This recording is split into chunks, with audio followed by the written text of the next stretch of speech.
What is going on, my good people? This is your main man Ben here, and today this is going to be our method 2 of how to make a video podcast using existing gears that you got. So this is the second approach that we're going to take on how to make a video podcast with regards of the things that you have now. Given that you got a laptop, you can see we got a laptop here. This is going to be the main driver of everything that you're gonna, show. So a couple of podcast stuff that you can make is that you can casually, portably go in there, and in the living room, you can carry your things. We don't have that DVR, but you can do that as well. So basically, I would say there's like 3 of them. You can actually do 3, but in our method, we can only do 2 because we don't own any DVRs. So main driver is going to be the laptop. That's going to be the main component for the second method. Now, in laptop, you got to get some softwares that will enable you to use and communicate with your camera, your microphone, USB interface. That would be the main components that we're gonna tackle. So laptop's gonna be the first one. Now, OBS is a very popular open source software that you want to use that will enable every single thing communicate in one, and at the same time you can video capture while you talk or conduct a online interview. So laptop is the first one. Second would be the infamous, I'm gonna take this, USB interface. So in this one, guys, this would be the cheap approach. If you ask me for podcast, I got this 2 years ago. This is the Behringer UMC 202 HD.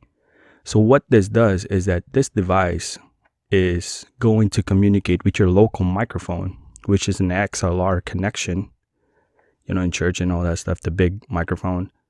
XLR, which is mono. This thing requires power. This will supply power, has a 48 volts phantom power built in. You can control it in here. So there's volume, gain. You can monitor with your headphones, lossless as well. It manufactures all the processing in here, from local to electronic, going to the USB in to your laptop. So this is the second main component that you want. 2 years ago, I had a deal. I have this for $40. Now it's like 100 or 120, side by side with the infamous Scarlett audio interface USB. But I got this for $40 in either Beach Camera Adorama. Either way, 2 years ago. This is the second main component. You want to have one of these if you want to utilize your laptop. Now, first would be the laptop, second USB interface, third would be the camera, of course, that's 3. Fourth, we already discussed about cameras, so you might want to own a camera of your own. You don't want to break someone else's. Fourth would be the microphone. Notice this is the condenser mic. Yesterday, I'll post a link right here. Yesterday, we used a shotgun mic. That mic is specifically designed for video productions. This one is more catered on, I would say, a very more controlled environment. You see acoustic panels in here. This is not totally a controlled environment, but I have a little bit of treatment. In my ceiling, I got some med crates in there, but if I talk, because this is an open space on this side right here, and this side, I have a little bit of treatment.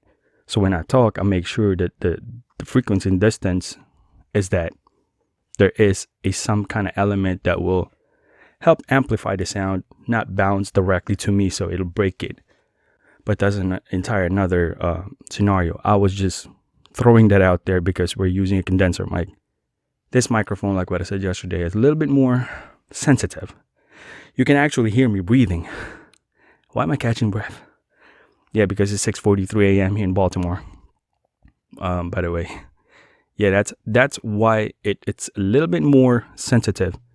But condenser mics tends to be more natural in voice. Now, like what I said yesterday, each microphones have their own attitude or specific sets of skills. Like they specialize in one department. They're just not one hit and, call it quits.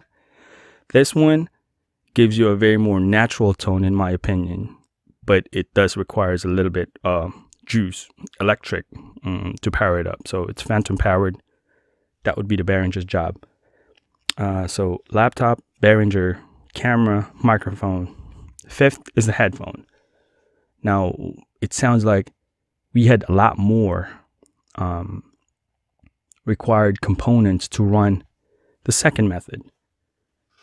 But yes, that's true, because the second method is the more, I would say, versatile. If you're running a podcast by yourself, you can conduct an interview international using your laptop.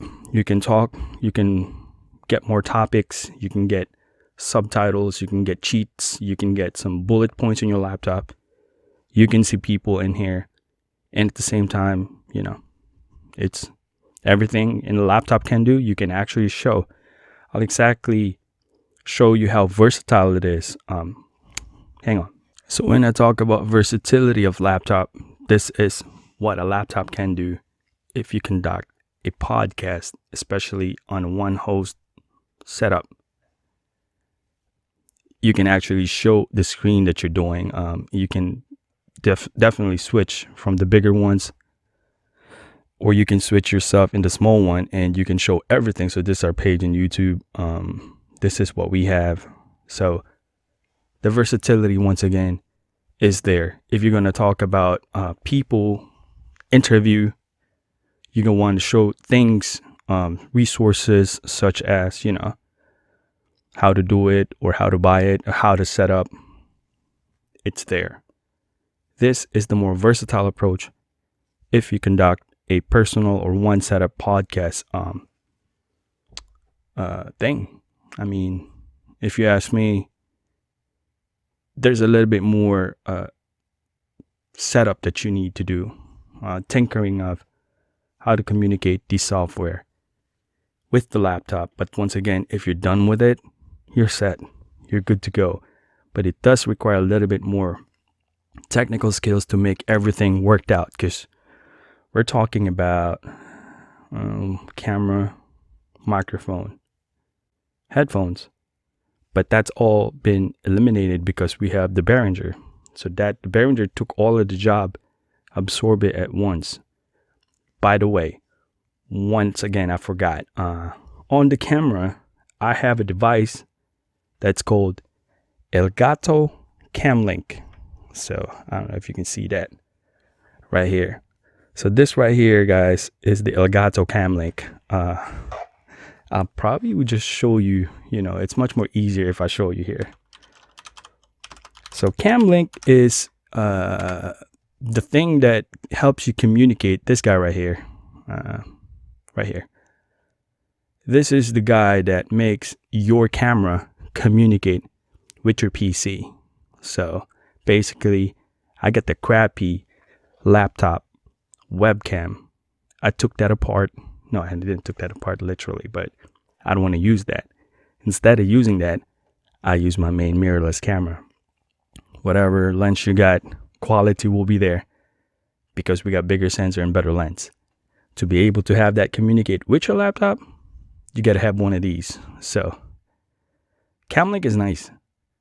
I use this for gaming, those gamers that plays. You got to, they utilize this, either this or they got a dedicated video card in their laptop. Some kind of method that will communicate with the mirrorless camera and the PC. So this is what I use. Mine is like 3 years old, so I don't have the 4K version. I had the 1080p, but you can see, I'll post the link in the description. That way you can definitely see what's happening with the Camlink. You can see the description. Definitely, it's already showing up in here. So yeah, mine is 1080p at 60 frames per second. But that is one method, guys. That is one method.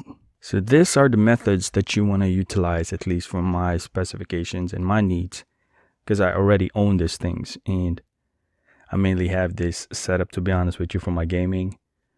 But I noticed and realized that gaming is not really different from doing your, podcast and all that stuff. And we got more contribution in this universe if we do that. But guys, thank you for watching. Don't forget to hit that like button if you have not yet subscribed. I appreciate you. Take care. We're still in this pandemic. Salute to all our frontliners. Yeah. God bless this earth, man. Peace out.